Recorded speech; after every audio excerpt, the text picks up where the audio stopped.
the most realistic online racing sim ever made. This is iRacing. Detailed laser scan tracks, fully dynamic real world cars, and over 50 series to choose from. 6 online world championships offering over $100,000 in annual prizes. This is the original esport racing game. This is iRacing.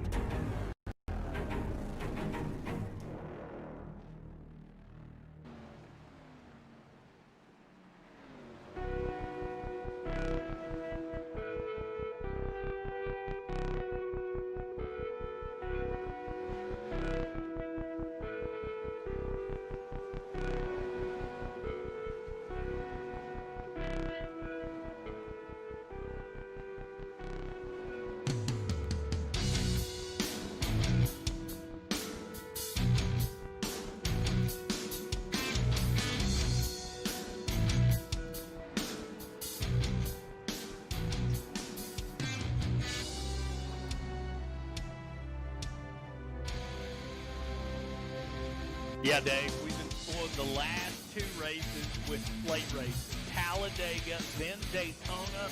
Today we arrive at one of the most iconic, most historic tracks. When you talk about NASCAR racing, Dave, and stock car racing, all you have to say is North Wilkesboro. You can get somebody to turn ahead. You can get folks talking. When Wilkes County, North Carolina brings racing to North Wilkesboro, it is action-packed. And Dave, tonight we're going to see a lot of that. And we've already seen some exciting warm-up laps here in practice, so I cannot wait to see what these 26 drivers on track is going to put on tonight. Absolutely, and hello and welcome everybody out there on the YouTube side of things that can hear me now. Didn't hear me in the opening there, because guess what, Cody? The force wasn't with me, and I had my mic muted, so you know how that goes. Gonna continue to roll on through the night just like these drivers will. And Cody, as you mentioned, a lot of these drivers getting a little sideways, a little squirrely coming up out of the corners. Turn 2 as well as turn 4 has caught a few of these drivers out. And caught them out, I mean, wad them up. Luckily, they got a multiple, as there you see a car in the distance going around. So going to be a pretty interesting night out here tonight as we enter round number 12 in this season here in the RFC NEXTGEN Light Electric Company ARCA Menards K&N Series here on the Turn 3 Racing Network. Man, I tell you what, 10 different race winners, only Chris Medford going to victory lane twice. Cody, are we going to see yet another first-time winner? Or will we finally get somebody joining the ranks up there with Medford? What's your take on tonight? Well, I look at it this way. This is really the first true short track we've been on this year. We've raced Rockingham, we've raced Dover, Richmond. I classify this place as what a short track should be. Now, you look at this track, in the banking, they're about 14 degrees. See, that's not, not as big as a lot of these short tracks, real high speed. Straightaway is only 3 degrees, Dave. But you talked about drivers getting loose. We have talked about these race cars all year being light in the back end. Well, there's not a lot of room for error. You've only got 14 degrees of banking. There's not a lot to hug onto. So when they're coming off these turns, Dave, I especially think in the second half of a run, you are going to have to take care of your tires, because this place will eat tires in a hurry. And, oh, yeah, I've noticed something else on the inside of this racetrack, Dave. There is a curb and a little bit of contact there, very similar to where we're going next week, Martinsville. It can cause a lot of chaos with that race car. Yeah, it can. And the other thing that's going to remind you or be very familiar to the likings of Martinsville is that inside concrete wall. Not a safer barrier. North Wilkesboro didn't have those kind of amenities back in the day. So you're going to hit the wall, you're going to pound it, and it's going to hurt pretty hard, just like it's going to at Martinsville next week. So very close racing quarters, not a lot of banking to hug, just like you said. And I mean, there's nowhere to go if something happens. And man, with the track temperature going to be up somewhere right now, sitting around the 98 degrees, Cody, I look for that to just increase as they continue to run. Very short track here, just a half a mile. So, man, I think it's going to be, you're going to see quite a lot of tail ends stepping out off of the exit of these corners here. Yeah, I agree with you, Dave. And another thing, we don't give the pit road entrance and exit a lot of talking to some weeks. But here, there is literally one little bitty entrance and one little bitty exit. Coming off of pit road, drivers that are diving off into turn one have to be aware who's coming off pit road because, Dave, there really is no apron for these cars to come out and kind of get up to speed. Once you come off pit road, you're in the racing groove because a lot of people will work the bottom here. So that's something to pay attention to. And getting onto pit road, you dive off into turn three, you've got to be woed up in order to make pit road. And that's where a lot of these drivers are coming to the bottom of the racetrack. So that's going to be something to pay attention to here this evening at North Wilkesboro as well. And also, of course, these cars being somewhat hard to control. Really, what do they call it? A lot of times announcers say you have to drive with that egg under the pedal. You just got to not crack that egg, so to speak. Yeah, you got to eggshell it for sure on the exits of the corner. Had the opportunity earlier in the weekend to get into one of these RFC NEXTGEN ARCA Menard K&N Series machines and take a few laps around, and it stepped out on me a few times, putting a throttle down just a little too hard, a little too early on the corner exit. So definitely something that these drivers are going to have to be mindful of, is using that eggshell mentality that you seem to have to use a little bit more when you're at the road courses. But as we get closer and closer here, Cody, about 2 minutes remaining here in happy hour, why don't we go ahead and get through a little bit of official business, give you the championship rundown heading in to tonight's race. That 88 of K.D. Osmond still at the top of the leaderboard with 432 points, 369. Brian Maskell Jr. makes a jump up inside the top three. Lance Yancey falling back to third. Brian Snare right there in fourth. Brian Littleton now rounds out the top five. Tyler Hilton, Derek Robinson, Roy Hyde, Thomas Light, Steve Baker round out your top 10. And we've got quite a few other drivers, Cody, knocking on the door of a top 10 that have been to victory lane. Yeah, that is true, Dave, and I will point something else out as well. We saw KD finally break the ice last week at Daytona. This is not the time of year you want to see that 88 Sundrop machine get hot, because KD is a driver. I know we talked about it last week in the broadcast.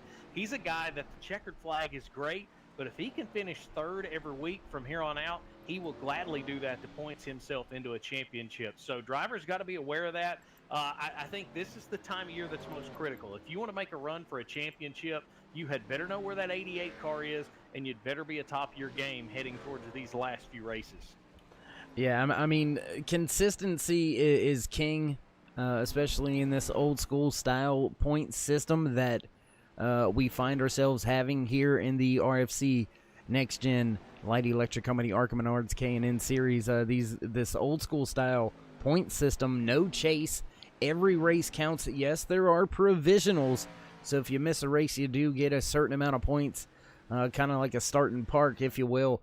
But every single race matters, and consistency at the right time is really, really big. Coming down the stretch, I think that's when you want to be hot. And as you said, if Osmond, if this is when he's beginning his hot streak, going to victory lane last week for the first time this season, these drivers better watch out. Yeah, and we get qualifying fired up and taken away, and right off the bat, the 88 Sundrop of K.D. Osmond is on the racetrack, Dave. He works to the bottom here coming out of turn two. Yeah, and I think we'll see a lot of drivers jump out there very early here in qualifying. So track going to be a very, very busy place. Looks like Chris Medford, Brandon Medford, Jimmy Hetrick, Gordon Larson Jr., Troy Radford, Dustin Ping, also K.D. Osmond, and Osmond already shutting it down. Oh, bit of a moment there for Osmond. Not sure why he shut it down. Didn't turn in a time lap. Going to sit on top of the speed charts, though. Very, very interesting. Yeah, Dustin Ping's out there right now on that number one machine. We've seen some pretty good speed out of him the last few weeks. Not really sure why KD shut it down. He was running the highest part of the racetrack. Not seeing too many drivers go at that approach as Dustin Ping goes out.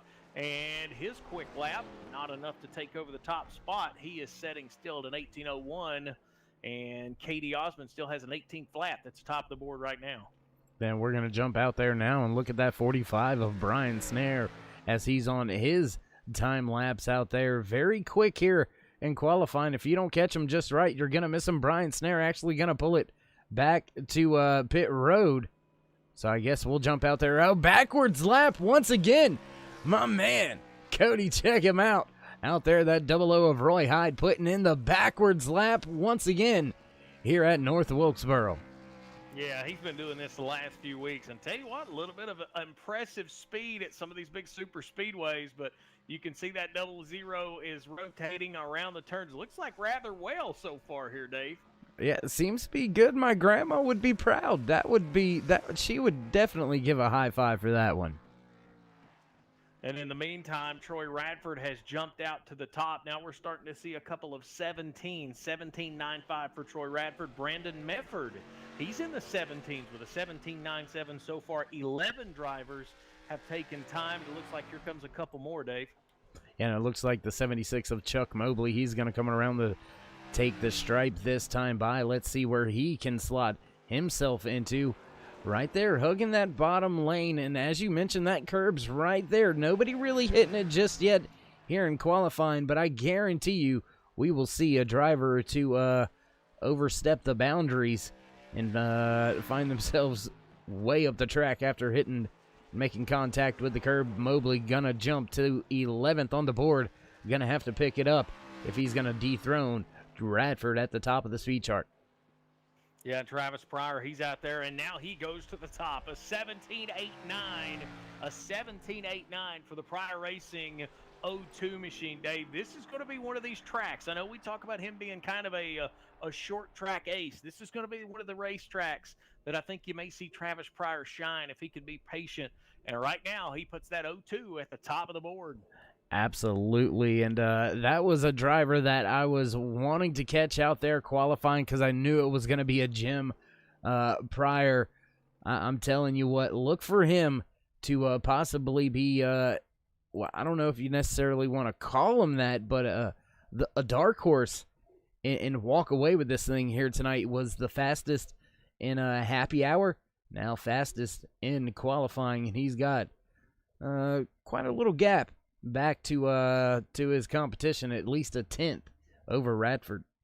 Yeah, Dave, this could be a good stretch for Travis Pryor. We're here at North Wilkesboro this week, Martinsville next week, a little bit bigger when we go to Darlington, and then we're right back to another short track, Irwindale, and then down the road a couple of weeks further than that, we're back to Myrtle Beach. So you take a look at this stretch. Other than Darlington and the Roval, we've got a lot of short tracks coming up in the next 6 weeks. Yeah, we've got a lot of short tracks, and we've got some craziness. I mean, the Roval's going to be pretty interesting in my opinion. Irwindale, that's a crapshoot, man. That's going to be a crazy night. That's like putting a bunch of scooters in a blender or something of that nature. That's going to be a crazy race. I don't know if we're allowed to put money on this, but if we're making our picks for the Roval, I'm going with Jeffrey Vandervoort. Just saying. I want to get that in there. That's not allowable. And any winnings are due to Dark Side Dave Inc. So, yeah. Leave your hat at the door. All right. Well, at least I've got my pick in there then. Looks like the 10 of Melvin Young jumping out there on the track. Going to try to sneak some TV time all alone. Out there, that number 10 GoDaddy machine works his way off of turn number 4. Gonna cross the stripe, begin his first time lap. Running about that middle lane is what I call it. It's about one lane off the bottom there, Cody, right there hugging that first dotted line.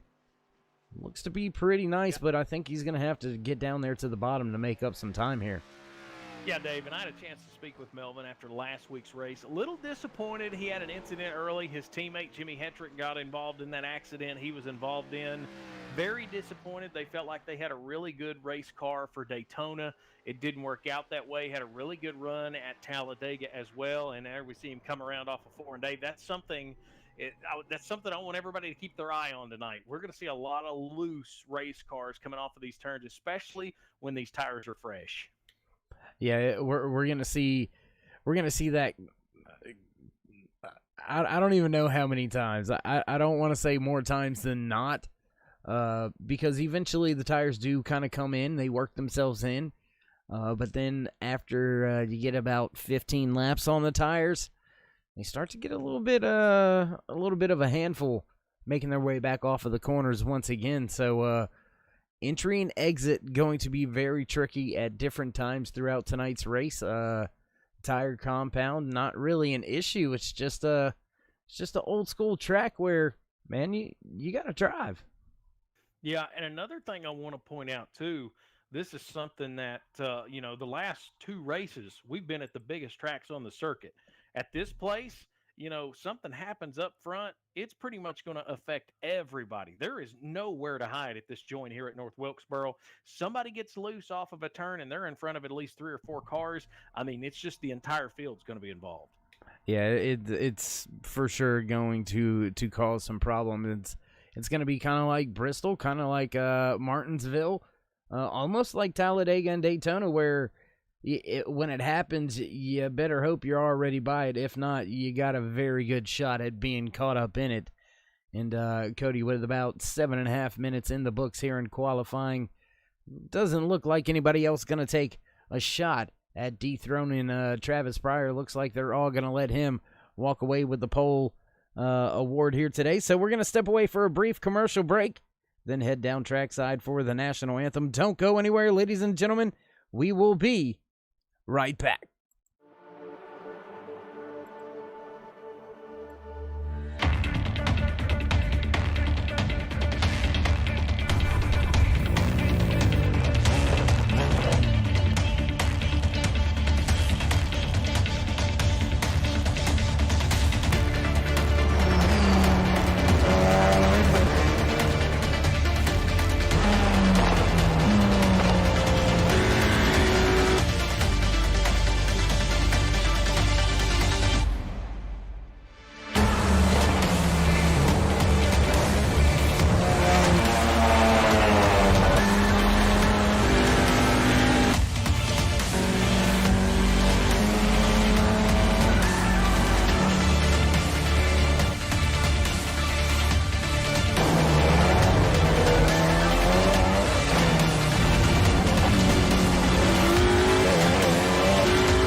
so proudly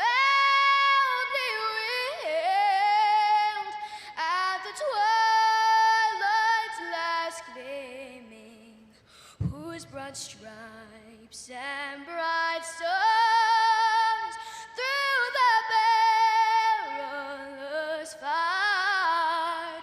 O'er the ramparts we watched were so gallantly streaming, and the rackets regular, the bombs bursting in air, gave proof through the night that our flag was still there. Oh, say does that star-spangled banner yet wave o'er the land of the free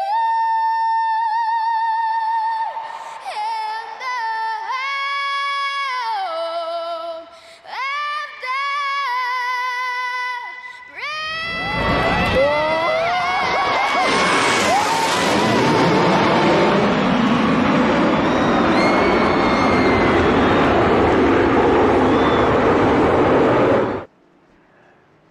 Backtrack side as the field rolls off to head to the start of tonight's race. Your starting grid looks a little something like this. Starting pole position inside row number 1, the 02 of Travis Pryor, just to his outside. The 49 of Troy Radford, Brandon Medford, Dale Osmond making up row number 2. Row number 3, Steve Baker and Dustin Bing.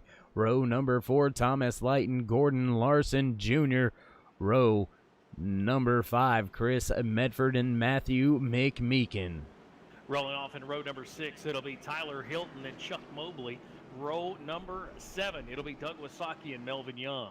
Row 8, it'll be Jimmy Hetrick and Roy Hyde. Row 9, Brian Littleton and Travis Smith. And Brian Maskill Jr. and Kendall Lebron will roll off in row 10. Row number 11, the 57 of Damon Cox and the 38 of Derek Robinson.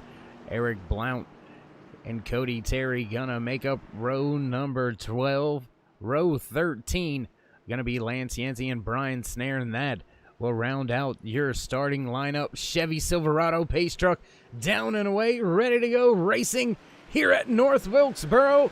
Green flag flies here tonight. First time 3 wide there for a brief moment going into turn number 1. Travis Pryor scoots away from the field. Travis Pryor dives off into turn 3. He'll work the bottom. The battle for second. Katie Osmond works the high side. Troy Radford to the bottom. They'll stack up behind them with Brandon Medford rolling in fourth. Medford back in fourth. He's got company with Dustin Ping and Steve Baker. Osmond able to make his way by Radford. Can he reel in Pryor?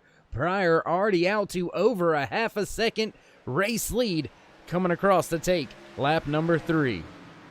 Trouble off of turn 4, and around it goes our first incident of the evening. Tyler Hilton, not sure exactly what got him turned around, but out of the corner of my eye, Dave, I could see Tyler Hilton going around. He was back there right in front of, it looked like he was right in front of the machine of Lance Yancey and them, and a little bit of contact looked like from Chuck Mobley might have sent that 82 around. Yeah, it looked like just getting down into turn number 3. Kind of looked like Mobley just on the brakes, but not hard enough. Slid up, made a little bit of contact, and around the 82 of Tyler Hilton goes. Fortunate for a lot of drivers, able to make their way by. No contact, no harm, no foul, I guess, very early here at North Wilkesboro. Yeah, Dave, and did you see what Mobley made contact with before he got into Hilton? The curb. Yeah, it's gonna be a common thing when you dive. I don't want to necessarily say dive bomb it, but when you throw it down there into the corner, trying to get underneath somebody, even if you have some positioning on them, you tend to get a little bit overboard sometimes, and that left front, man, it clips it. And that's all you need, and that's all she wrote, and there you see the byproduct of something like that. Yeah, and it doesn't take much, but I tell you what, you made the comment there. It's a good thing it happened where it happened because Tyler Hilton went around in front of about 8 or 9 cars, and nobody made contact with him, and that's good at a place like North Wilkesboro where there's not a lot of room for error. Yeah, amazingly, no other drivers were involved in it. I mean, there was 2 cars involved in it, but that could have easily collected another 6 or 7. So hats off to the entire field, able to make their way around. Hilton spinning right pretty much in the middle of the track, coming off of turn number 4. So looks like field going to get double file here, Cody, and we'll get set to go back green flag racing this time by. Yeah, and I think all of our viewers there on the Turn 3 Racing Network got to see where everybody wants to be, Dave. They want to be right there on the bottom. They want to be in the groove, so to speak. And a lot of drivers, a little bit of a give and take in the top 15 there. I saw a lot of folks just kind of giving room. I was kind of shocked to see that. But as we get ready to go back green out of turns 3 and 4, Dave, look for that to ramp up as the race goes on. Yeah, and first off, I was wondering where Pryor was going to line up, which lane he was going to pick. It looks like he has chosen the inside lane. Chevy Silverado pace truck going to duck off. Pryor hits the gas early. That was my next question. When was he going to go? And it was immediately. Pryor already pulls off to a 2-3 car race length now back to Katie Osmond.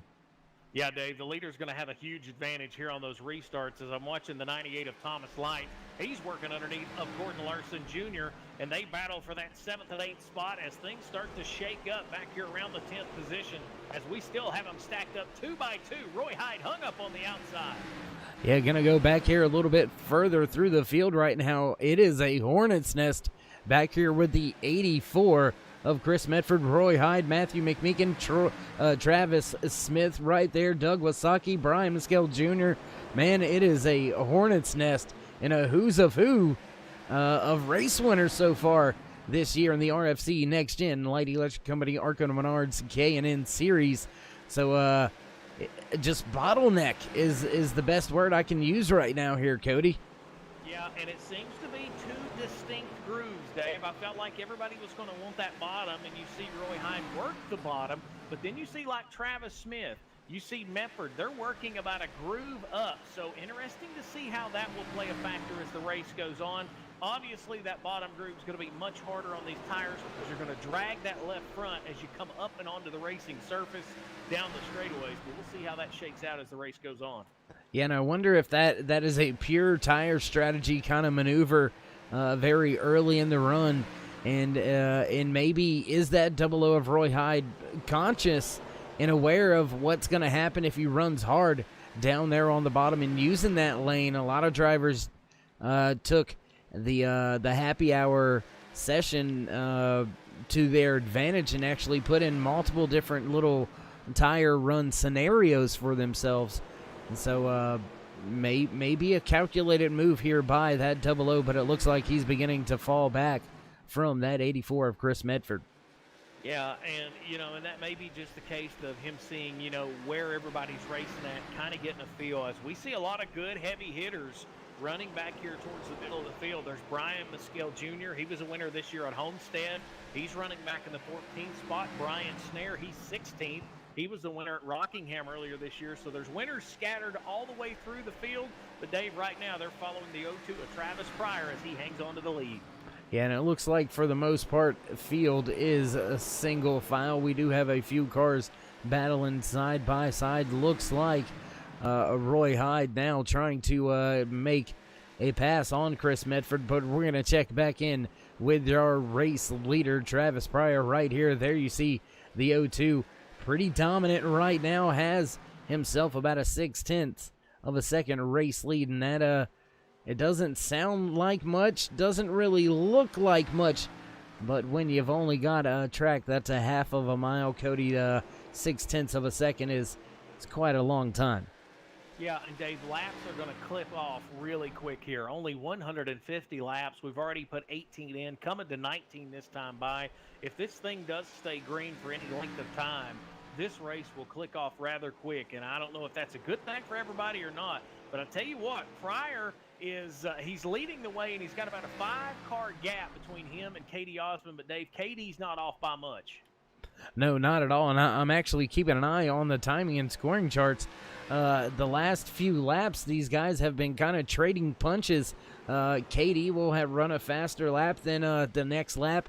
Pryor will get about 100th or 2 of a second faster lap. They just kind of keep trading back and forth.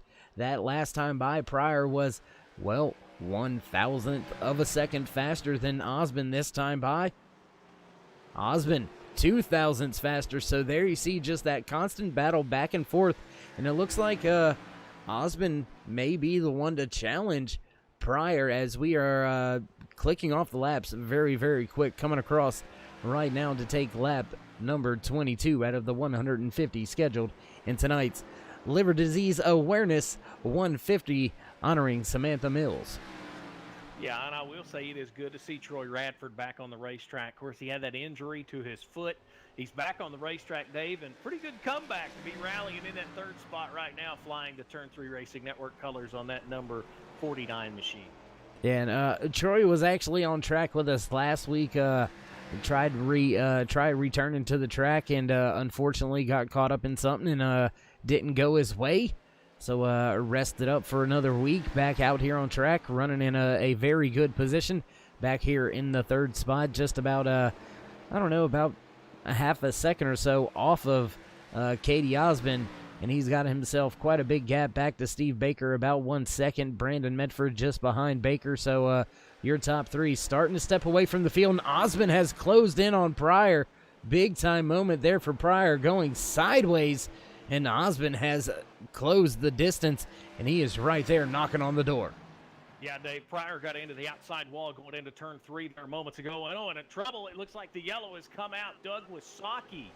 It looks like trouble for Doug Wasaki maybe going into turn 1. Him and Cody Terry might have had some contact going into turn 1. Yeah, gonna take a look back here with our turn 3 replay.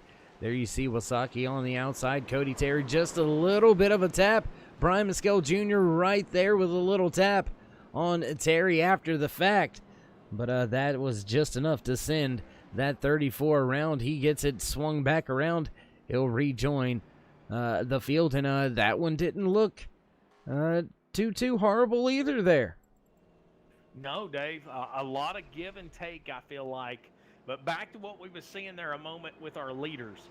Travis Pryor made that little mistake going into turn 3. He got up against that outside retaining wall. Before he knew it, he had a rear view full of Katie Osmond, as it looks like KD and Troy, Brandon Medford, Steve Baker, Thomas Light, Dave, they all come to pit road.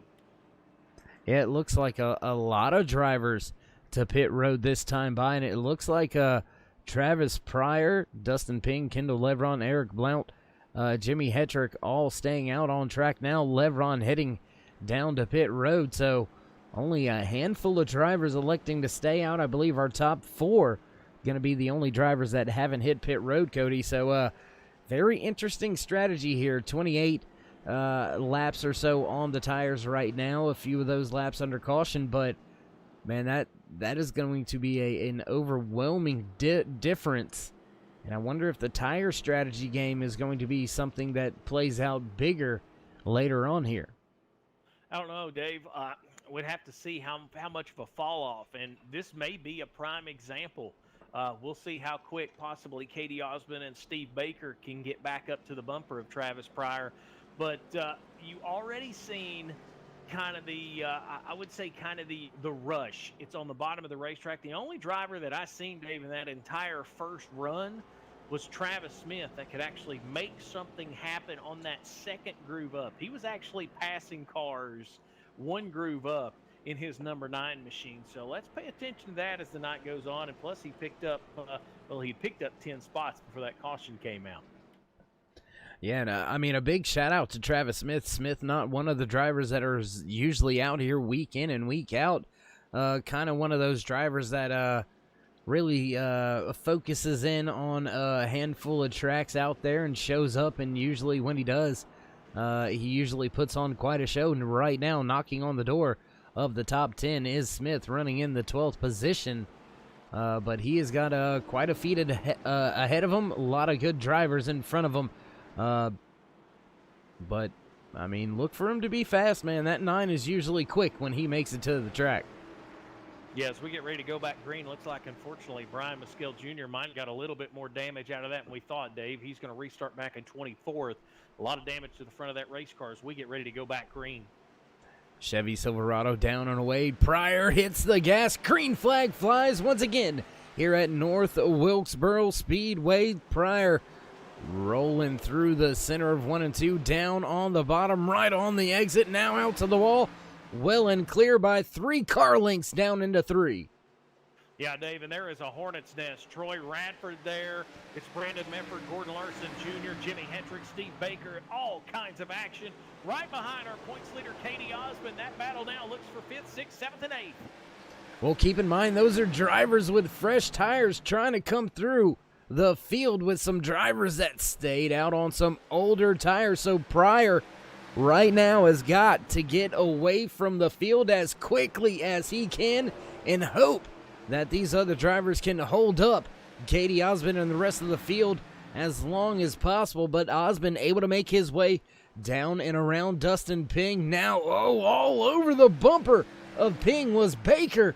My goodness, even the guys that have stayed out, they are all over each other now. Osmond eating up your race leader, Travis Pryor. Osmond looking for the race lead down on the bottom. Caution.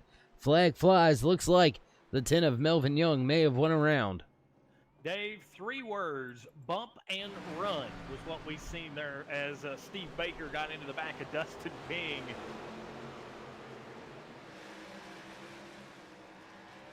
And it looks like the 10 of Melvin Young just gassed it up and lost it off of turn 4 there.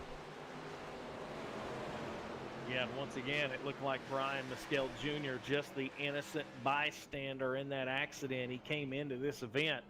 He climbed up to 2nd in points, Dave, 63 points out of that top spot. So he's feeling the pressure right now, too. You know, we talked in the opening about KD. If he gets comfortable, look out. Well, a 63-point pad for him is almost like a 100-point pad to anybody else.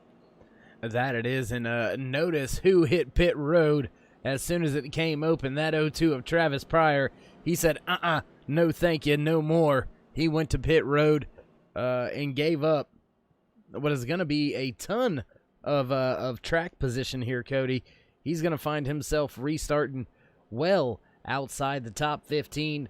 Not quite sure the staying out gamble last time by was, or under the last caution, was the right move there. That 0-2 is going to have a long night ahead of him now. Yeah, but Dave, this is what I was talking about in the opening. Me and you both know Travis well. This is the moment where he knows he has probably the fastest race car on the track. He's going to have to work his way through, but he cannot get impatient here, Dave. You know that just as well as I do. He's going to have to let the race come to him in order for things to shake back out, because he knows he's just as fast as anybody on the racetrack. But once he's went to the rear, we've seen that be kind of his kryptonite, so to speak, of on the racing surface. We've seen him get into accidents. Yeah, and just some poise. That's all it's going to take for Pryor to get back up here. I not a shot at the drivers out there on track. I myself have looped it multiple times in the practice cars. We haven't seen the last of the yellow flags here tonight, so if Pryor can just be calm and collective, pick them off slowly, and he'll find a way to make his way back up here. I can promise you that right now. Being upset could be that 0-2's worst enemy, as it looks like he's gonna line up in a 20th position for this next restart as the Chevy Silverado Pace truck lights go out this time by field. Gonna get double file. Front still a mixture of drivers that stayed out earlier and have come to pit road. The 6 of Eric Blount still yet to hit pit road, and he's lining up inside row 2nd lane, Cody. Yeah, he is. It'll be Osmond, Baker, Blunt, Radford, Light, Medford, your first 3 rows. Baker's a guy to keep an eye on. He won earlier this year at Iowa to start the season. As the pace truck's off, we're back green. Katie Osmond's on the loud pedal. Down and away, no problem for that 88. He's got two, now make it 3-car lengths of a gap ahead of Steve Baker. Troy Radford now trying to make his way by Blount. He's able to do so. The 83 of Brandon Medford down there digging on the bottom. Now a 2-wide drag race down the front stretch with Blount. Blount's going to take that spot back. Yeah, Blount's going to take it back, but back on the bottom. Here comes Brandon Medford right on the quarter panel of that 6. He noses it in there, and he's going to try to slide in, Brandon. Or even if he does, Brandon's going to bring Thomas Light with him. Yeah, and he's going to bring a lot of other drivers with him. There's a Hornet's Nest caution. Flag flies. Looks like the 57 has had some issues. 57 has spun around, gets it collected. We'll take a look back here, see what happened with Damon Cox, driver of that 57 machine. There you see him down on the bottom. Looks like just on the gas and around it comes. Hard, not too hard into the inside wall. He gets it righted, and well, we'll catch back up to the field. Dave, I got to say this because this is just perfect fitting for a broadcaster. Damon took that one right in the teeth. And I say that because of the grill of that car. Yeah, I don't even have words for that pun there, Cody. It's a great one though. I will give you that much. It's a good one. Being a broadcaster, I could not let that moment go by. All right, well, as we find ourselves under caution here once again in the Liver Disease Awareness 150 here from North Wilkesboro Speedway honoring Samantha Mills, we're going to step away for a brief commercial break. Don't go anywhere. We'll be right back.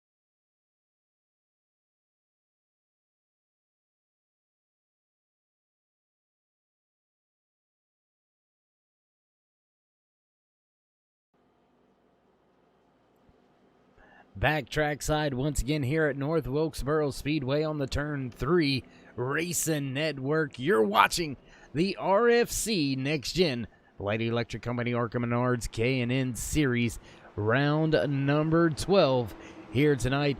Thanks for joining us all here. My name is Darkside Dave in the Cave. Got my good buddy Cody right next to me calling all the shots 6 feet away, but still right here in the booth next to me calling all the shots. Cody, it's been a heck of a night already, and we have got right at about 100 laps left to go.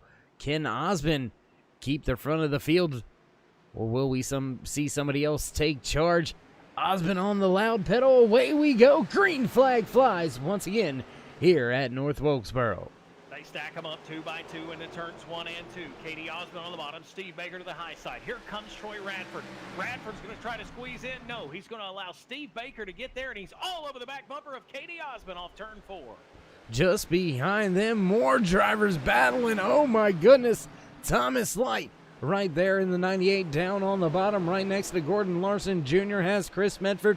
Travis Smith right there battling with, I believe that's Tyler Hilton right there as well. The 84 of Chris Medford involved. Little bit of contact with that 98. Big time moment. Light had to get control of the back end of that machine. Oh my goodness, Cody.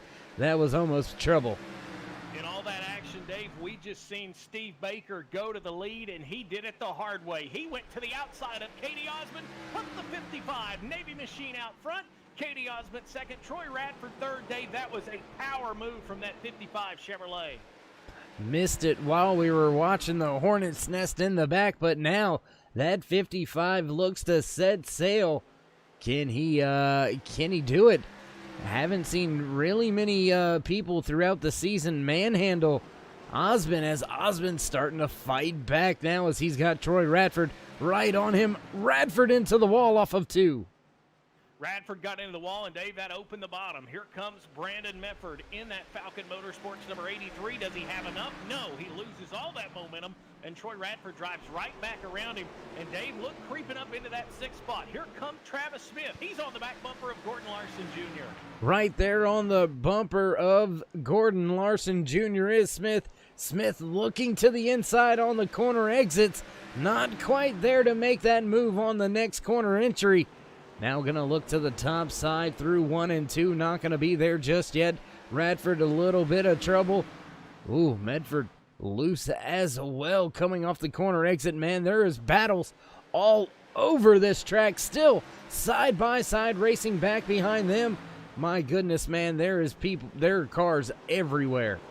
There is, Dave, and I'm telling you what, Travis Pryor has moved all the way up into that 12th spot, and he just almost had a terrible moment as Roy Hyde got loose off of turn 4 and almost got into the door panel, but he now has a roadblock. He worked underneath of Cody Terry, and also it looks like the 82 machine of, is that Tyler Hilton? Yeah, Tyler Hilton there working the bottom right in front of Travis Pryor, but here comes that 02 machine sorting through the field.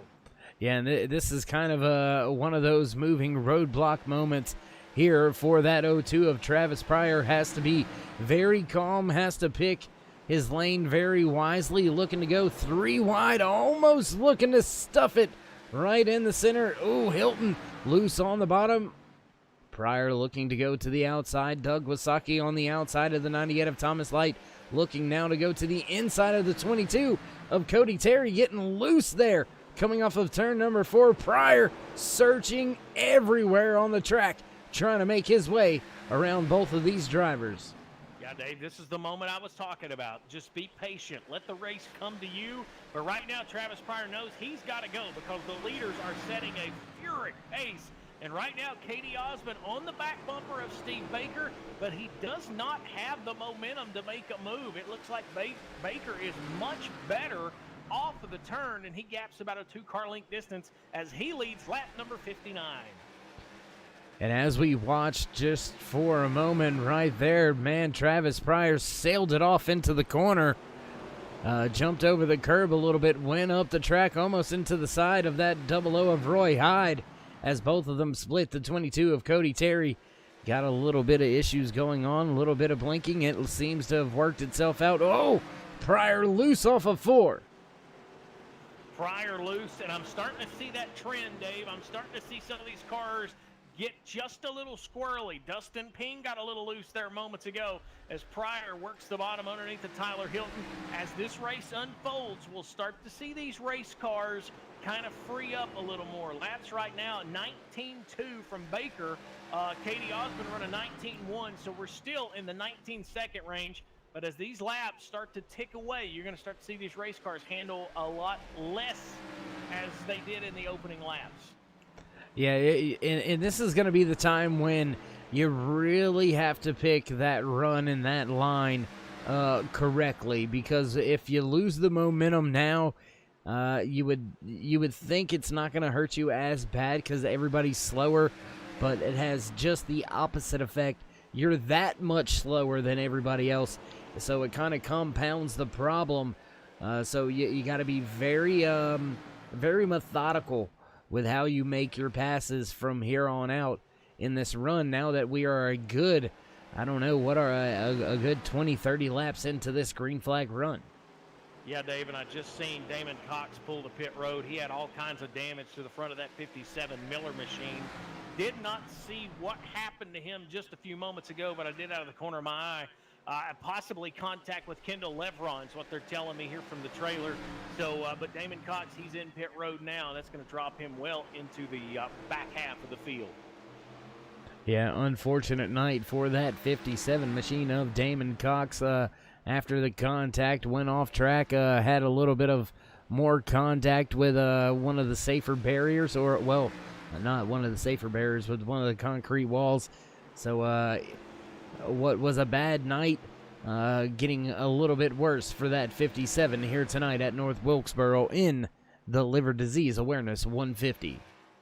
Yeah, and Dave, I'm watching our leaders. They work out of turn 4 now, putting lap 68, or check that rather, 67 up on the board as they start to work around this racetrack. I don't think the tail end of the field's in trouble as far as lap traffic right now, but once we see that start happening, we'll start seeing possibly some changes as Steve Baker, roughly about a straightaway away from Melvin Young, and he's back there in the 25th spot.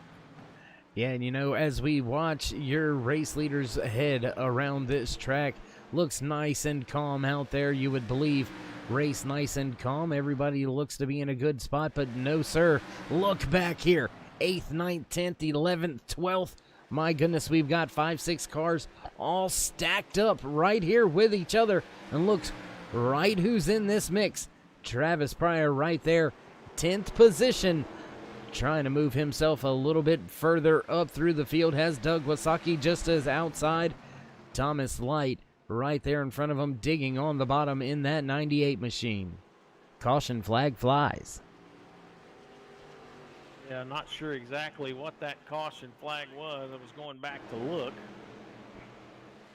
It looks like Jimmy Hetrick came off the racetrack. Not sure if there was a little bit of help there or not, but no, him and Doug Wasaki got together. Yeah, it looks like him and Doug Wasaki pushing and shoving match down the front stretch, and that's going to turn that 48 into the outside wall. And, yeah, not quite sure what was going on there, but it was definitely a pushing and shoving match for those drivers. As, oh my goodness, things going a little bit crazy as everybody hitting pit road. So I tell you what, while we let timing and scoring sort itself out, we're going to take a brief commercial break. Step away from the track. Don't go anywhere. We'll be right back.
Welcome back once again, race fans, here to North Wilkesboro Speedway for the Liver Disease Awareness 150 Pace Truck. Lights are off. We're ready to go back.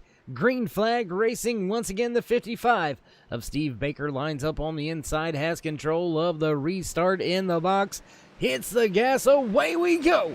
Once again here at North Wilkesboro Speedway, Troy Radford looking to take the lead on the outside. Not going to be there, but not going away just yet. Right there on the rear bumper, down into turn number 3. That was a great restart from Troy Radford. He was closing in big time as the caution flag will fly again. Caution flag back out.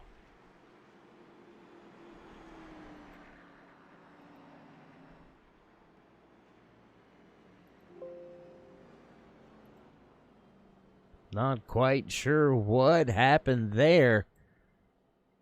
Not able to see what went on. Not catching it on our end, Cody. So, yeah. David, looked like Melvin Young got kind of hit by Cody Terry, and that got the 10 around, and Kendall Levron kind of was an innocent bystander there. So I'm not sure exactly what might have caused that contact, but it looks like definitely there was contact between the 10 and the 22. It resulted in the 8 going to the infield. Trying to sort through a few things here on our end, trying to figure out what's going on with some of the blinkiness with few of the vehicles out there. Looks like we've got everything ironed out. Doesn't look like there was really any issues, so very interesting technology, my man. I tell you what, it is it's not friendly. No, and yeah, even 2020, there's still problems with technology. No, well, I think there's problems with everything in 2020. I'm glad you pointed that out. I mean, I'm kind of ready to just hit the fast forward button if we could. Well, I tell you what, Dave, when this race started, I had my money possibly on Travis Pryor, but I'm telling you what, I am impressed with the way Steve Baker, once he has gotten to the lead, how he has been able to manage the lead, Dave. And we should have seen this coming. He was a winner earlier this year at Iowa, had a really good car at Iowa earlier this year. So that 55 Navy machine, keep an eye on him. But I tell you what, that might have been the best restart from a guy on the outside, being Troy Radford, that we have seen all year. He literally was neck and neck with the leader coming to the line. Yeah, and I'm trying to figure out what I'm trying to say here. It's one of those tracks to it's a pretty new track on the schedule, Cody. So these drivers haven't had a ton of seat time. We've got 79 laps under our belt. We've had about 4 cautions, maybe 5 cautions out here tonight on the speedway. But a lot of these drivers just now really starting to figure this track out. Now that we're right at the halfway point, just a little bit past that halfway point, some of these drivers may be figuring out those throttle points, those braking points. So look for maybe a few of the drivers like Radford to be quite a bit stronger through the second half of tonight's race. Yeah, and we know that Radford and Osmond, they can both make some pretty good adjustments throughout the race. But I tell you what, keep an eye on our only 2-time winner this year, Chris Mefford. He's restarting inside row 2. We're back green going into turn 1. Baker hits the gas, but Radford right there with him. Man, what a restart. Here comes Osmond from the bottom back to the top. Caution flag flies. Big mess behind your race leaders. Yeah, Dave, I think that started with everybody wanting the bottom and not enough room for all the cars. Yeah, I think that's exactly what it was. Thomas Light, Gordon Larson Jr. getting involved, the 00 of Roy Hyde involved. Looks like the 38 of Derek Robinson, the 10 of Melvin Young also involved in this one. A lot of drivers caught up in that little bit of a melee right there. Yeah, and I don't know. You want to point the blame there possibly on Gordon Larson Jr., and I think the blame will go to Gordon Larson Jr. because he got into Thomas Light. But a lot of drivers, I mean, they were essentially 3 wide. You had Travis Pryor on the outside, so just nowhere really to go. And, Dave, we know that theory when we start seeing cautions. Cautions breed cautions. That they do, and not just here. It's pretty much in any racing series that you get, whether it's virtual or real life. You stack the drivers up and get the adrenaline pumping. That's kind of what happens. It's a theme. It's common knowledge. Yeah, and I think you're starting to see some of the guys that are the middle of the pack towards the rear that have been what I call stuck there all night. You're starting to see a little bit of that impatient. You know, they were patient for, say, for instance, the first quarter of the race. We've approached the halfway. Now you're starting to see those guys that are in the back that feel like they have an okay car are saying, you know, hey, I've got to go and I've got to go now. And you're just not seeing the room for that to happen.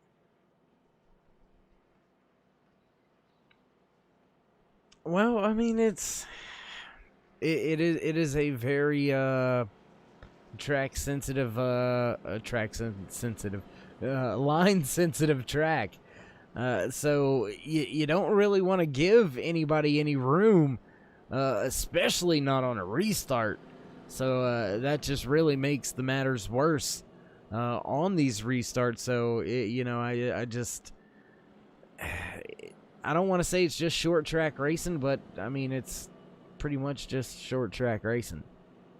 Yeah, it is, and it's something we're going to have to get used to, especially next week when we go to Martinsville, Dave. Martinsville, Darlington, Irwindale, and you already mentioned what Irwindale is going to be like. Now, you'd think this place is small. Wait till we go there here in a couple of weeks where it is even smaller.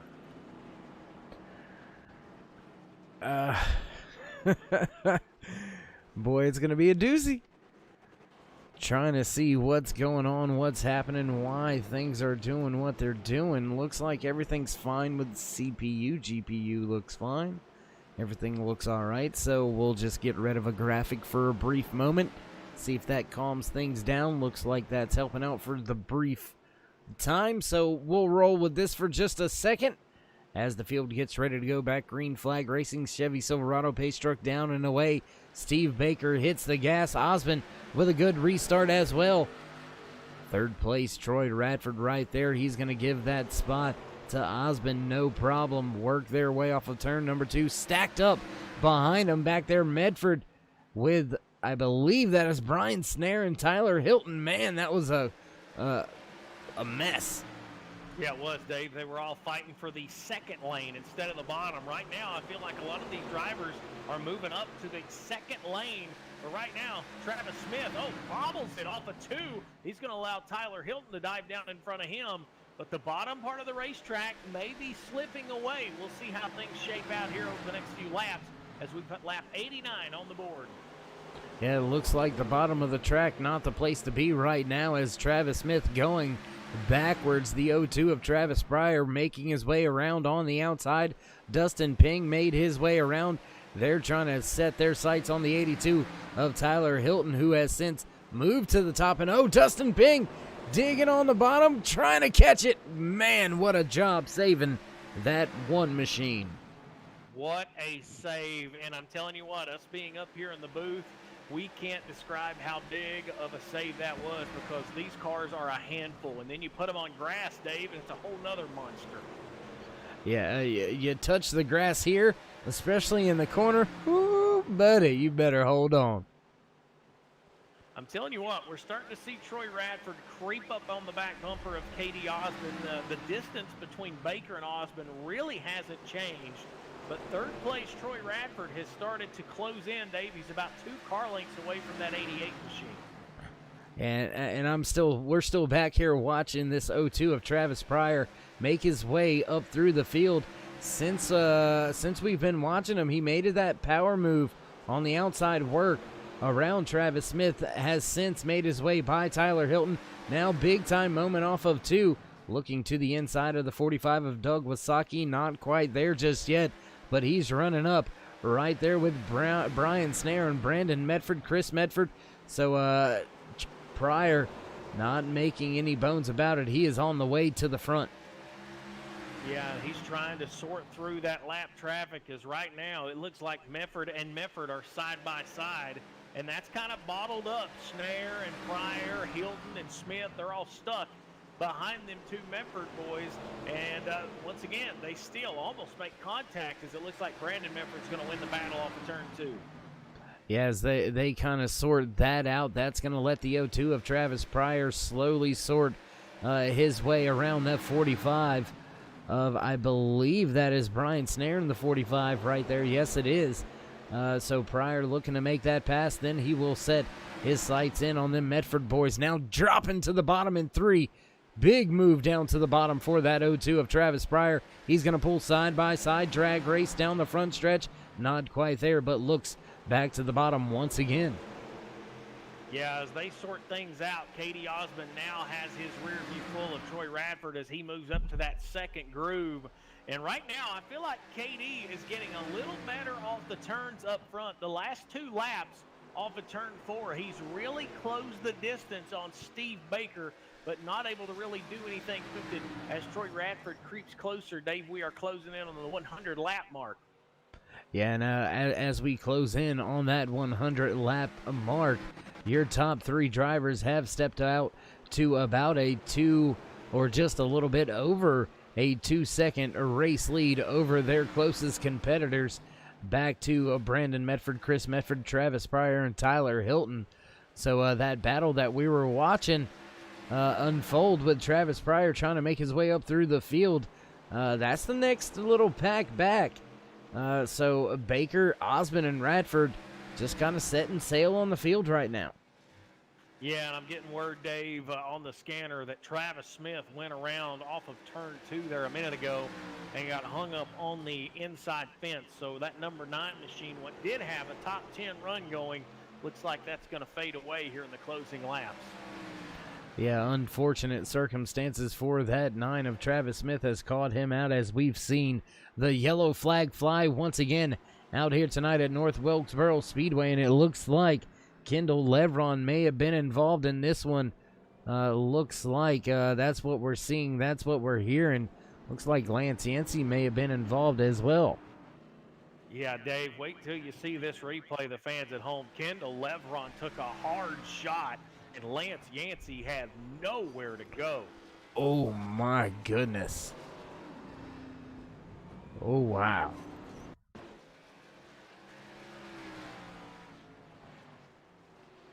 Big time trouble there. We'll see if we can't see what happened here. Oh my goodness, just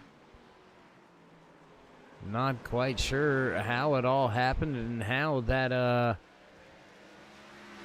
the 8 of Levron got turned around there, trying to watch and see if we can see it here on a replay, looking a little further back and not able to see it at all. But man, when it happened, it happened big.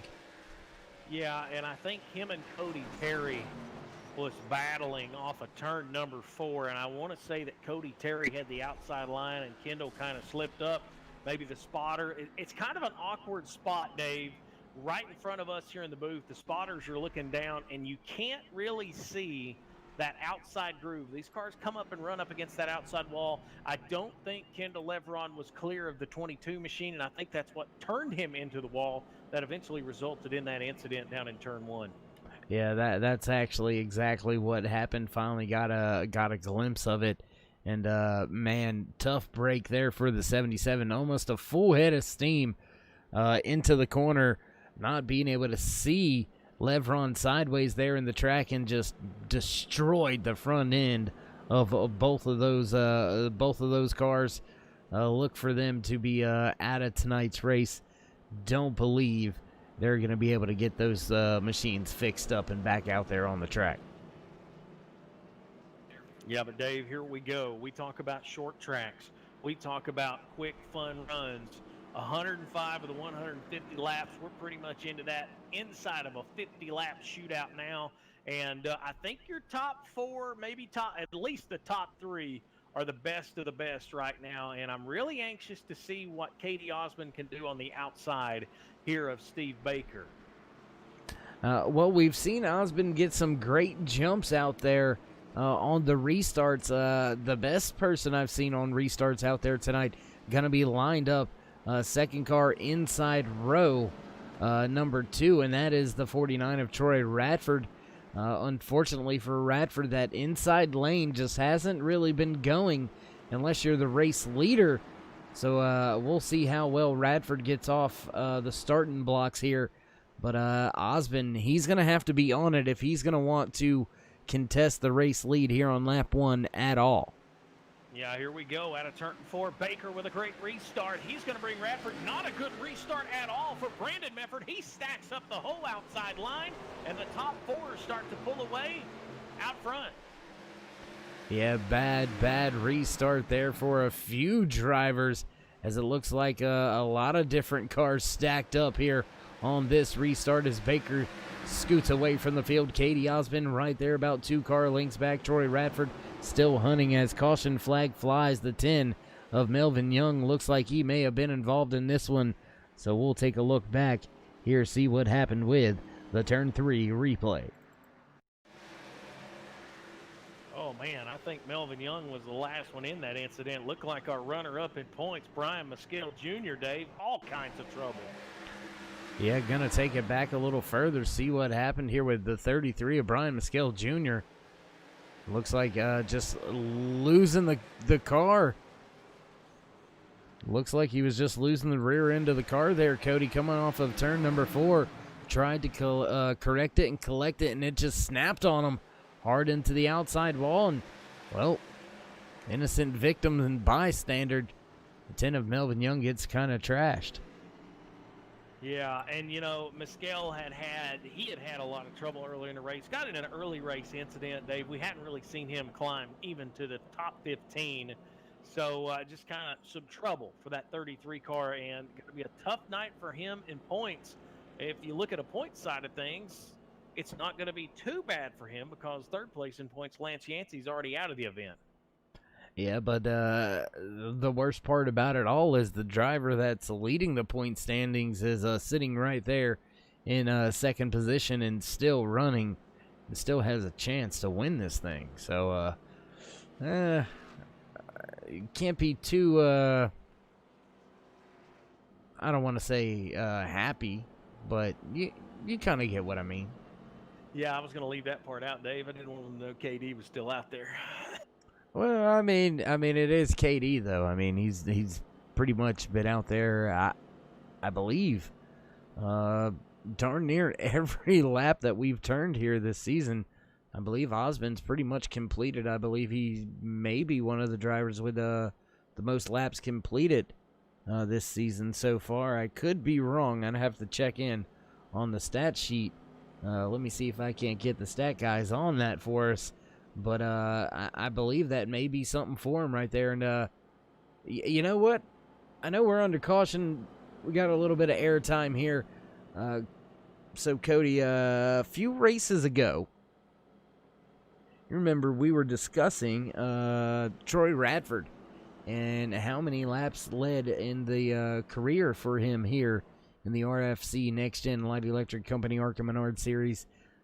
Inching closer and closer to that 1,000-lap lead mark. How close is he at this point in time? Well, Dave, to be honest with you, I don't think he has closed in any more than really the last time because we have not seen him out front. Last time we really seen him lead laps was at Dover. So as far as the career stats, I'll have to dig up some notes on that because we haven't had our career stats here in the last couple of weeks. But after Dover, I want to say his stat mark after Dover, he was at 922. And we didn't see him out front at Talladega or Daytona. He was on the racetrack at Daytona, but not out front. So I think we're still about roughly 80 laps away. All right, as Baker hits the gas as soon as the pace truck gets away, and Osmond gets a great restart that time. Side by side through the center of 1 and 2. Best restart yet for a car on the outside, still drag racing into turn 3. Yeah, Katie Osmond's got that sun drop machine to the outside, loses a little ground off of 4. Steve Baker's going to have the advantage. He will lead lap 115 here from North Wilkesboro as Katie Osmond now is going to try to poke his nose on the bottom.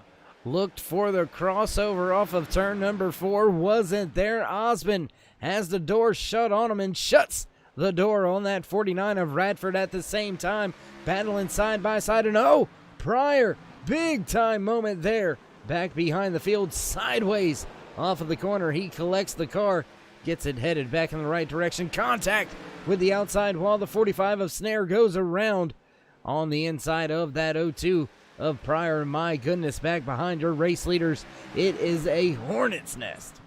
Yeah, Dave, we see drivers we haven't seen up front most of the evening. Here comes Doug Lasaki. He was in trouble earlier in the event. He's found himself up to the 10th spot as Travis Pryor dives down to the bottom, tries to squeeze under Brandon Medford. He's going to come after him, and it loses the 02. He's going to lose a couple of spots, possibly 3 going into 1.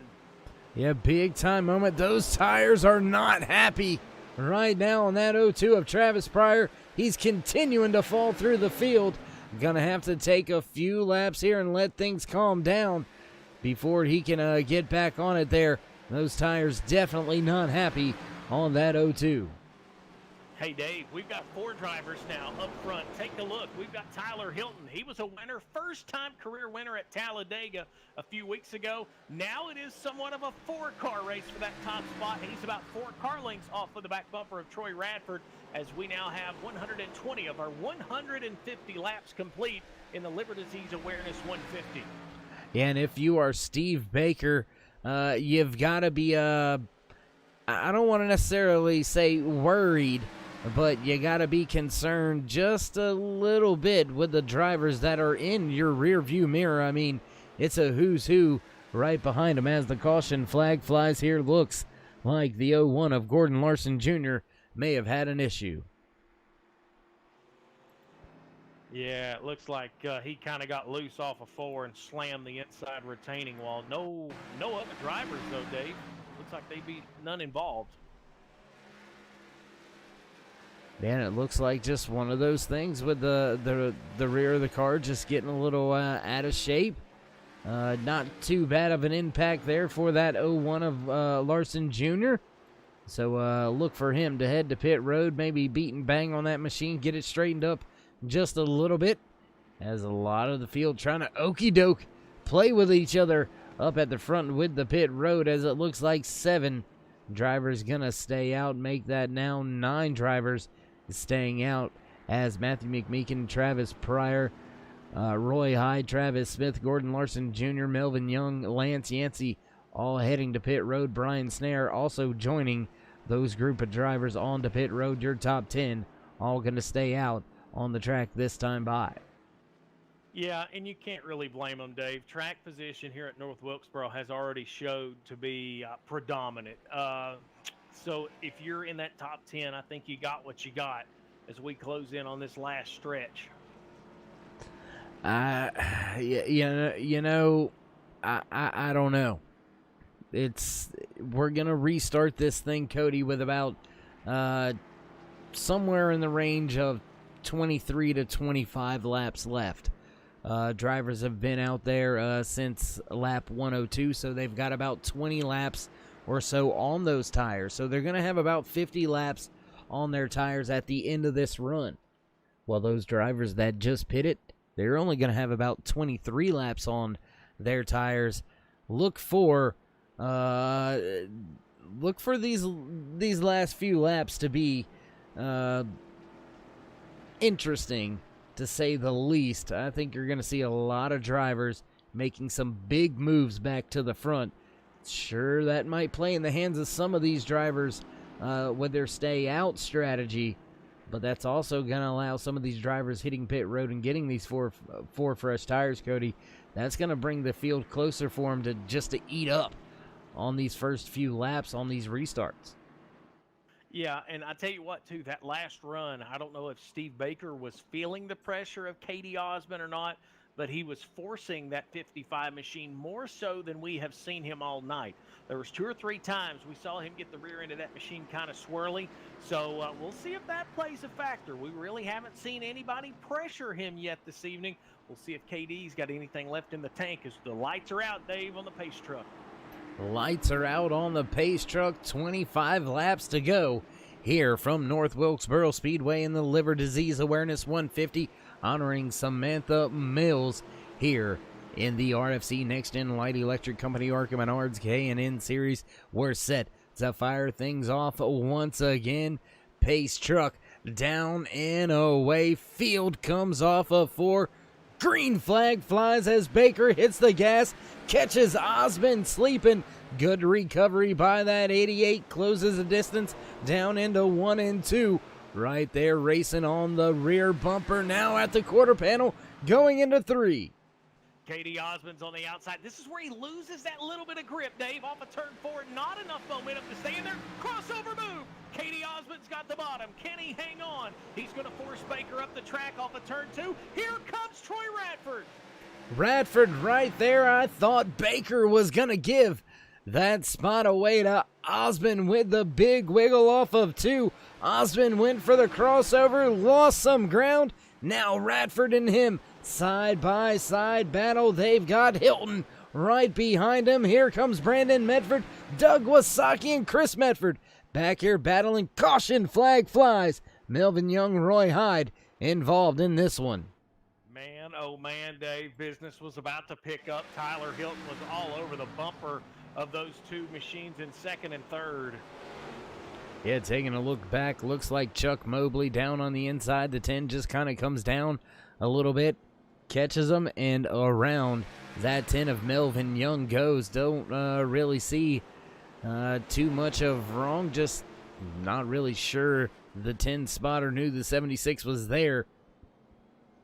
But he definitely felt him, and around he goes into the outside wall. Caution flag flies.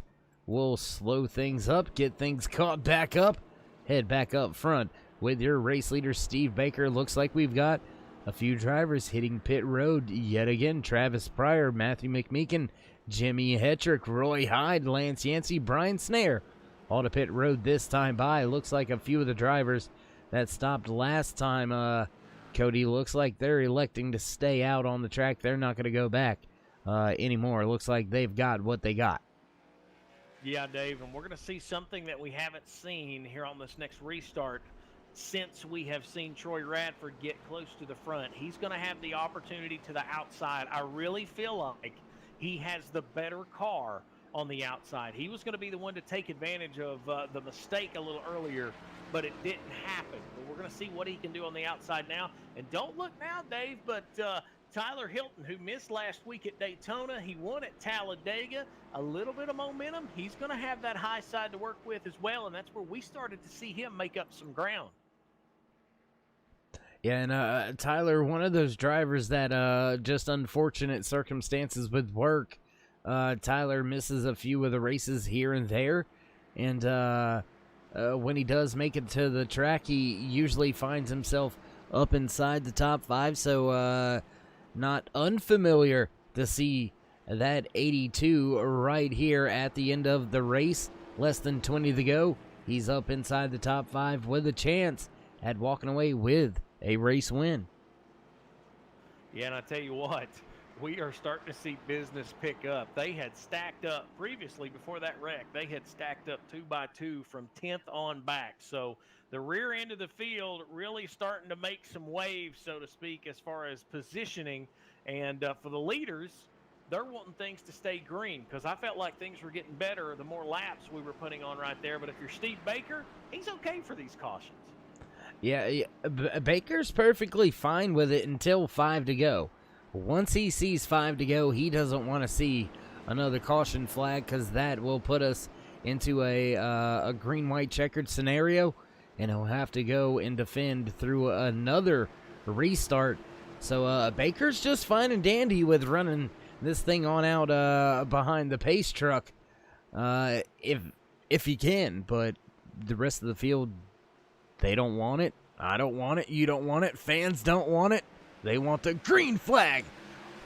Once again, here at North Wilkesboro Speedway, Troy Radford with a good restart. Katie Osmond, my goodness, that was a horrible restart by that 88. Probably one of the worst ones I've seen him all night long. Here comes Radford trying to hang with Baker. Baker now gets the advantage, slots himself into the top spot without any trouble. Now begins to try to step away from the very fast 49 of Radford. Yeah, Dave, Baker is so good off of turn 4. He launches off of turn 4 and pulls away each lap. As Tyler Hilton now, he's creeped into that 3rd spot. He's going to work on the back bumper of Troy Radford as 137 laps in the books of our 150 here at North Wilkesboro. Yeah, and I'm going to step back just a little bit further through the field right now, Cody, and look back around the 5th, 6th, 7th position because, man, there's a car everywhere. Brian Snare goes around in the 45. Caution flag flies. No contact with that 45 of Brian Snare, but just kind of gassed it up off of turn 4 a little bit too early. And around goes that 45. You'll take a look at it one more time. There you see it, no contact. But around that 45 goes. Brings us under our caution once again here at North Wilkesboro Speedway. Yeah, and I take my comment I said a minute ago. Steve Baker was happy with these cautions. I don't think that's the case now. He's seeing that these caution flags are really the only chance anybody has to getting up against that 55 machine. And I feel like I mentioned a few moments ago, Steve Baker is much faster off of turn 4, Dave. If Troy Radford could maybe pinch him down off of turn 4, I don't think Baker gets as good as a run as he has on these previous restarts, but it's going to have to be perfect. He's going to have to be there to hold that 55 car down to make that work. Yeah, and I mean, everybody knows Troy's personality, the way he races, very gentlemanly, very respectable. But could we possibly see that 49 of Radford say, you know what? I'm going to do something a little out of character, maybe shake things up just a little bit here.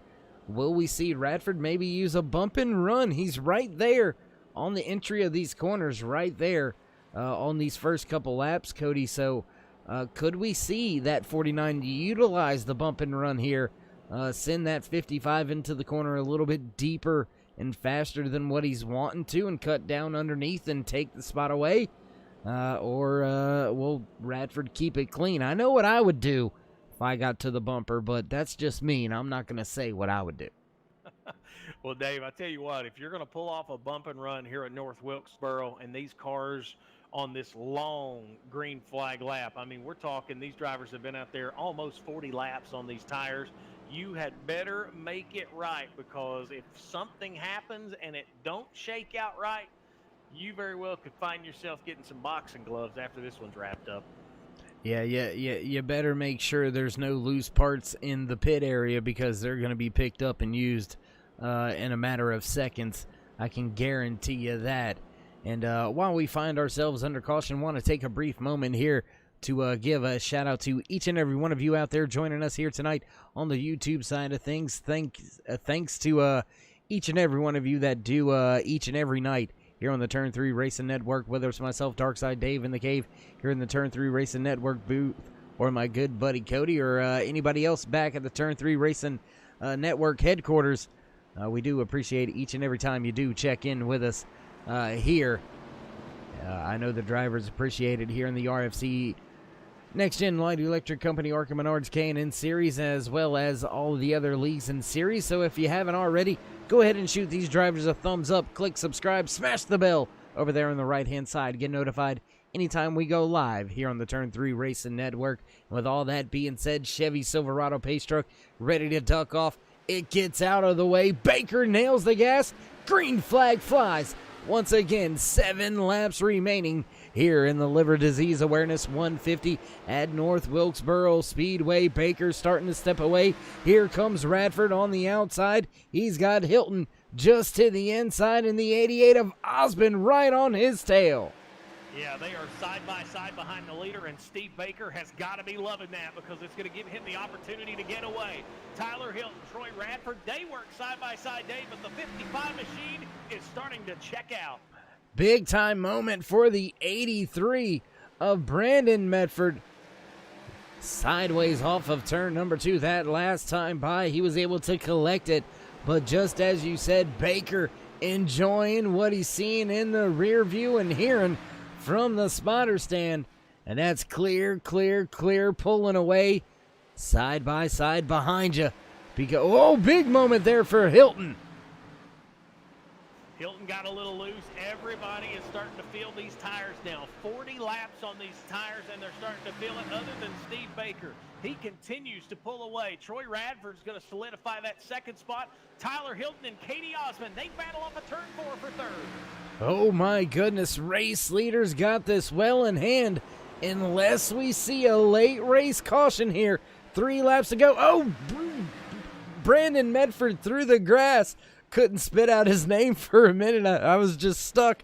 Oh my goodness. Oh, another driver. Oh, caution flag flies before we get 2 to go. My goodness, we're going to have ourselves a green-white checkered. It looks like Eric Blount was involved in this latest one. Big spin off of turn number 4. Yeah, looks like a little bit of a check in the brakes, and Gordon Larson Jr. had nowhere to go in that one, Dave. Yeah, and unfortunately for Gordon Larson Jr., he's going to catch the brunt of the damage there, and more than likely going to put an end to his night. Still out there on track as of right now, but look for that to cause some big issues for him for the rest of the night. And a little bit of a shot in the arm here for Radford and KD Osmond. They've got another chance, a second shot here to try to go out there and take down that 55 of Steve Baker. Ken Baker continue to keep the field behind him here on what could be the final restart of the race.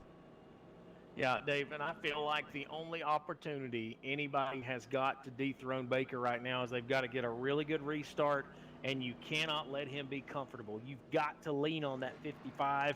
Hold him to the bottom. That's the only option I think that Troy Radford or Katie Osmond's got here, because if he clears sales, I don't think anybody can run him down. Yeah, and I mean, you're going to have to stick right with him on the opening lap, and you're going to have to try to do everything you can to not let him clear off of turn number 2 coming into that next lap. Once he clears, that's pretty much all she wrote. Yeah, once he gets open, it's pretty much game over. And you know, rightfully so, Dave. It's not that we're favoritism towards him. He has had the best car of the evening. He wasn't out front early. It was all Travis Pryor. But once he got there, it's just simply been dominance from that 55 machine, similar to what he did earlier this year at Iowa once he got out front. Well, it's also been power on the track there, especially off of turn number 4, Cody. You've mentioned it 2 or 3 times throughout the broadcast, just the way that Baker's able to get off of turn 4. He's got the best car, hands down, off of turn 4. Some of the drivers able to keep up with the line and the speed going into the corner and coming out of 2, but nobody can catch him coming off of turn number 4. That is where he is making up all of his time, all of his ground. Not quite sure what he's doing in 4, but he is definitely ahead of the field right there. Yeah, he is. He's definitely the one to beat, Dave, and it's a lot of throttle control. But here we go again. Final restart of the race, Dave. We've seen a few of these green-white checkers this season. They've been entertaining. 2 of them we've completely finished. The other ones have ended in a caution. So here we go. North Wilkesboro short track racing. Definitely the best 4 cars are out front right now, and they're going to sort it out. And don't look now, but Travis Pryor starting 3rd car outside row lane number 3. Look for him to make a splash here at the end of this race. Green flag flies as Baker hits the gas. Radford nails that restart right there with Baker. Oh, up the track goes Pryor. He's trying to come around Hilton. Hilton moves him up the track. Oh, caution flag flies as cars go around behind the field. Oh, the 82 of Tyler Hilton into the 49. Oh, my goodness, that's going to mix things up a little bit here. Actually, that's going to be an end of it, ain't it? Yeah, that's going to be it. It looked like Travis Pryor and Travis Smith got together on the back straightaway right there near that exit, the opening on the back stretch, and that just got everything crazy. Yeah, and then unfortunately for Radford, looked like Tyler Hilton trying to check up, got into the rear of that 49. Looks like race officials going to bring Radford back up into the position he was in before that all happened. A crazy little finish here, crazy night here from North Wilkesboro Speedway, but that 55 of Steve Baker going to walk away with the race win. Yeah, Dave, and rightfully so. We mentioned it earlier. He had the best car. He by far had the most dominant car on restarts, and it's fitting. Best car tonight's going to go to victory lane, and look at second place, Dave. Yeah, that's him once again. Interesting to see how they do shape out this final, what the final result is going to be. Troy Radford third. I think the top three is right, but they're showing Dustin Ping in fourth, Tyler Hilton in fifth, Roy Hyde sixth, Smith seventh, Medford eighth, Pryor ninth, and Chris Medford 10th. So interesting to see how this plays out, if that's how things will stay. Yeah, we know one thing for sure, and that's the 55 has won tonight's race, so we'll watch him celebrate and burn it down for just a brief moment here as we get things set up and ready to go for our post-race interviews. So, yeah, once again, one heck of a finish here tonight in the RFC NEXTGEN Light Electric Company ARCA Menards K&N Series, live from North Wilkesboro Speedway.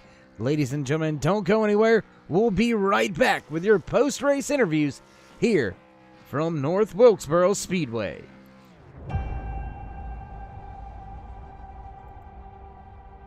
Growing up as a kid in Oklahoma, where I'm from, the Chili Bowl is the biggest race that we have.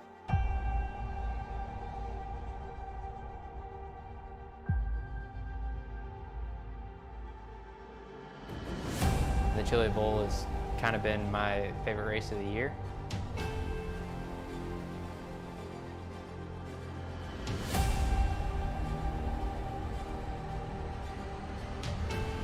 Growing up a dirt racer in Oklahoma, that's kind of the holy grail.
Back trackside here, North Wilkesboro Speedway.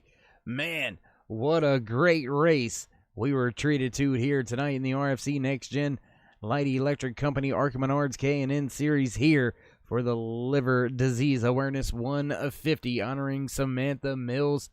Man, what a great race, Cody. And I've had a chance to catch up with the driver finishing in the third place, rounding out the podium here tonight. Driver of that 49 machine, Troy Radford. How you doing, man? I'm pretty good, man. How are you doing today? Pretty good, pretty good. How was the car? How was the track? You know, I love this track. I don't have many laps on it, and I mean, I've been out for a little bit with this broken foot thing, so I was a little rusty out there tonight. I mean, third was honestly about all I could ask for. It was not a great race for me as far as driving, but you know, I can't complain coming out here with the third. It's a hard track, and these cars are so hard to drive here. Well, man, it's an old school track, an old school feel all around. Do you think this one kind of lets you prepare to move on into next week when we hit the paperclip Martinsville? Oh, absolutely. You know, Martinsville's a great track for me, but it's all about drive off the corner. So, you know, the getting the mat down there, um, getting the mat down off the corner is really where it's going to be all about, and that's kind of what today was about too. So, you know, I think you're going to see a lot of carryover there, but it's definitely Martinsville's going to be a fun one here. Well, Troy, my man, once again, always a pleasure to talk to you after one of these races. And once again, congratulations on your podium finish out there tonight, walking away with a third place finish. Gonna do you some justice in the points, but before we let you go, would you like to give any shout outs, thank yous, love yous, thank anybody on the side of that car? Yeah, first of all, of course, Lucky Finn Project for me. That's always a big one. National Kidney Foundation, as well as Falcon Motorsports, Evidence Based Mommy, and good old Turn 3 Racing Network. Thank you guys for doing what you do, and always love having you guys out there. All right, my man. Well, Troy, once again, a pleasure to watch you all night long, and we look forward to catching up with you next week when we head to Martinsville. There you have it, a few final words from the driver finishing in the third position here tonight. And I believe now Cody has had an opportunity to catch up with the driver finishing in the second position. I have Dave. I've got Katie Osmond with me. Man, last week a winner at Daytona. This week a runner-up here at North Wilkesboro. Points lead, pretty solid points lead coming in. Second and third place having all kinds of trouble tonight. Katie, you got to be tickled. I know you'd like to be in victory lane for 2 straight weeks in a row, but these points races, we talked about it, me and Dave in the pre-race. If you get to points racing and you're out front, you're one of the dominant drivers, so you got to be pretty tickled with the way things shook out tonight. Oh yeah, definitely. Just like I told you guys last week, it's all about the top fives, and I'm really happy with my run tonight. I mean, this is only my second time on the track, so you know, definitely happy with the second place here. Well, first off, congratulations on that second spot. And the thing I wanted to point out, it really looked like on the restart, Steve had a awesome car off of turn 4. That was where he pulled you and Troy the most. If he could get away, it was off of turn 2. What do you kind of think about? What do you think the big difference was in the cars, especially from you all compared to his? Because he looked like he got off turn 2 a lot better than you guys did. I'm not entirely sure really, but you know, when you're in first place, you get the jump on the restart, so that's just like a huge advantage. But you know, you got to push it just that much more harder when you're in second or third or fourth, you know. So you know, he was able to be more smooth with it, I think, and that really helped him off the exit of the corners.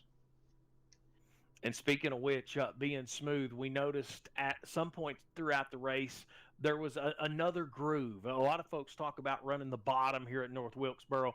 We saw some drivers, including yourself, kind of move up to that second groove. Is that something that, as the race went on, you felt a little bit quicker? It was actually the opposite. I felt quicker on the high side at the beginning of the run, and then as it went on, I really went down to that bottom to try and find the speed. Well, man, we appreciate it. 63-point advantage coming in. Definitely going to increase that as we head to Martinsville next week. Tell us about the folks on that 88 machine. Yep, sponsor, Ohio and Indiana Roofing Company. Another great top 5 with them. Everyone on my team. Standings there at the end are going to be a little funky because of the way that caution played out there at the end. So that hopefully we can get some good finishes in there too. My family watching, thank you. Thank you guys for broadcasting. And thank you, Thomas Light, for this series sponsorship. It's awesome. And Doug Wysocki for the sponsor for tonight's race. Indeed, he is hot right now. Our current points leader coming in, going to stay that way going out, Dave. It is Katie Osmond, runner-up tonight here at North Wilkesboro. Yeah, well, another great finish out there for the driver of that 88 machine, Osmond, finishing in the second spot. But now, Cody, the man of the hour, walking away with the race win here from North Wilkesboro, driver of that 55 machine. Man, oh man, Steve Baker, you have got to be happy. Oh yeah, man, absolutely. Super fun track. It's been a handful of weeks since I've been out here in the K&N cars, so saw it up on the schedule, so decided I'd hop in. And man, what a good fight with KD there. He was plenty fast, and always good to come out and have a battle with somebody and walk away with the win. Now, I'm not trying to necessarily steal your secrets, but I'm going to pick your brain a little bit here. It seemed like off of turn number 4, it just seemed like you were able to get your car turning through the center and to fire off of the corner to get the forward bite up off of the corner in turn 4 much better than any of the competitors out there. What was your secret? Was it the line or just the timing of when you were getting back into the throttle or going back full throttle? Yeah, I think it was, I don't know if it depended too much on the line. It kind of, depending on where it was in the run, you were kind of all over the place here tonight. Sometimes the top was faster, sometimes the bottom. But, yeah, I really think it was just waiting for a certain feel in the steering wheel and then throttle control off, making sure the tires didn't slip at all. Just being real smooth on the throttle and waiting for it to have full grip. So I don't know if I have any other secrets other than that, but it worked out. Well, my man, you won tonight's race on a track that's a little bit tricky on entry. You can get a little bit sideways under braking here. In a track that you got to be very careful when you're putting the power down on the exit. Next week, we head off into Martinsville. Is there anything that you can take from this track and apply it at that track to help you next week? Yeah, for sure. Just like I said, waiting on the car to rotate in the middle of the corner and just being easy on the throttle. I'm not sure if it'll be as slick there, but like you said, the restarts here were kind of crazy. It almost seemed like that top line on the restart, you could really send it in, and if you could get it to stick, you could make a move. Luckily, was able to get past Dale there earlier in the race. Otherwise, I don't know that, it would have been flip-flop there. So, yeah, I think same thing, just waiting on the car to rotate and feel when you have grip and then go from there. But we'll see about next week. Hopefully I can make it out. But, yeah, always good to run with these guys. All right, my man. Well, once again, congratulations on a great race out there tonight, walking away with the race win. Before we let you go, would you like to give any shout-outs, thank yous, love yous, thank anybody on the side of that car? Yeah, shout-out to just everybody who puts on this league and you guys for the broadcast and everybody who comes out to race. So, yeah, shout-out to everybody there. All right, well, there you have it. Final words from your race winner here tonight in the Liver Disease Awareness 150 here from North Wilkesboro Speedway. Man, Cody, what another great race night we have had here tonight. Great racing action all night long. And, man, Martinsville, whew, things going to get shooken up once again. Yeah, Dave, we've only got 8 races left. Crazy to believe 8 races remain in this series before it all wraps up at Kansas Speedway. Next week, Martinsville. If Baker's on the track, he's got to be the guy to watch. He's been the guy to handle the short track, so to speak, this year. Very similar to what he did earlier in the year at Iowa. So, going to be interesting next week when they get racing at Martinsville. Yeah, and after Martinsville, we'll head off to Darlington, to the Lady in Black. See who's going to walk away with the most Darlington stripes out there. I'm going to go and I think I'm going to put a bounty out and see if we can get somebody to finish without 2 Darlington stripes, 2 or less stripes. And you're going to get a special prize here from the Turn 3 Racing Network for that. But anyways, also after that, another tough short track, Cody. We're going to head off to Irwindale. And, man, that is going to be, I'm predicting that's going to be carnage and chaos. There's going to be tons of craziness when we head to Irwindale. I can guarantee you that. And it looks like producers kind of pushing the buttons around on me here, telling me it's time to go, son. Get the job underway. So, your unofficial race results coming from North Wilkesboro Speedway here tonight. And, that's actually your qualifying results. So, I tell you what, let's give you your finishing results. There you go. Your unofficial finishing order here tonight. Walking away with the race win, Steve Baker. Katie Osmond gonna finish in the 2nd spot. Troy Radford rounding out your podium positions. Tyler Hilton walking away in 4th. 5th goes to Roy Hyde. 6th place goes to Travis Smith. Brandon Medford gonna walk away in 7th. 8th will be Travis Pryor, your pole sitter for tonight's Liver Disease Awareness 150. 9th place goes to Chris Medford, and rounding out your top 10, the 6th of Eric Blount. Well, an accident earlier in the race for this guy, but he ended up finishing 11th and on the lead lap. Lance Yancey rallied back from that incident earlier. Dustin Payne came in 12th.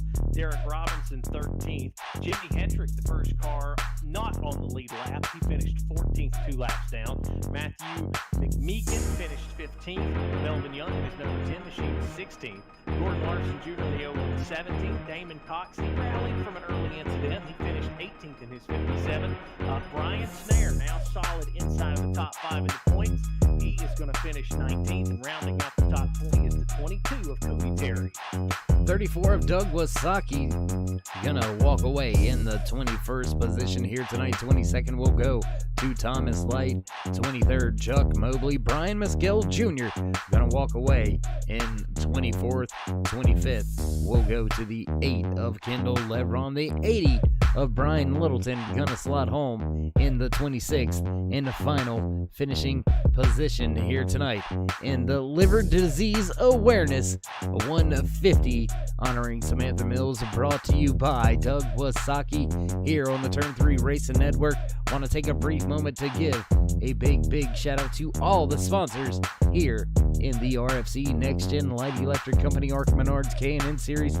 First and foremost, big shout out to Thomas Light and the Light Electric Company, title sponsor here in the RFC NEXTGEN, Light Electric Company, Arc Menards Series.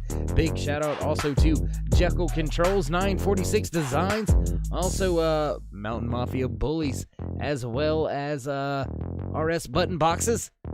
A lot of great sponsors out there. Black Hawk Motorsports, Dirty Air Racing, also one of the sponsors here in the RFC NEXTGEN, Light Electric Company, Arc Menards, K&N Series. And, well, Cody, it's been another great one, my man. Look forward to catching up with you again. And, well, until then, my man, stay safe, stay loved. We'll catch up with all of you next week here on the Turn 3 Racing Network.